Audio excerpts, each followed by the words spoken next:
And as fighting intensifies in Gaza, we're speaking with a South Florida family who lost loved ones in the Hamas terror attacks. We're also talking to a family hoping to hear from their relatives being held hostage. Local 10's Cody Weddle is live with this developing story for us. Cody? And Christy, these families part of an Israeli delegation traveling around sharing their stories.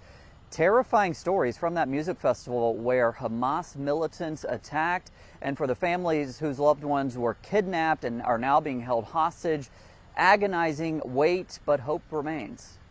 My world stopped in the 7th of October. Israeli families visiting a Hollywood warehouse where tons of essential supplies continue to be donated and sent back home. It was something I could never imagine in my worst dream, that one day I will wake up to this nightmare. Families like Natalia Casaroti, her son, 21-year-old Kashet, attended that music festival where Hamas militants attacked. I know that my son was a hero. In his attempt to flee, his car came under fire, but he managed to warn others to avoid the area. He called them and they said, "Don't come over here, they're shooting at us."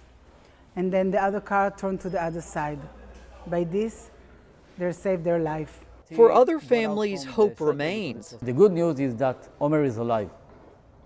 The bad news is not in our hands. Ricardo Grenchener is the uncle of Omer Wenkert, one of the 240 Israeli hostages still held in Gaza as the Israeli offensive continues. Trying to pursue every potential roadmap, any potential link to anybody that can help.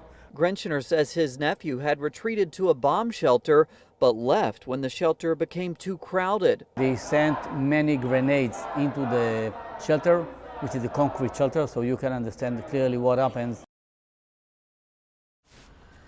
And so even though his nephew is now believed to be under those tunnels or in those tunnels in Gaza as this Israeli offensive continues, Gretschner says he does not believe a ceasefire at this point would increase the chances that his nephew would be rescued.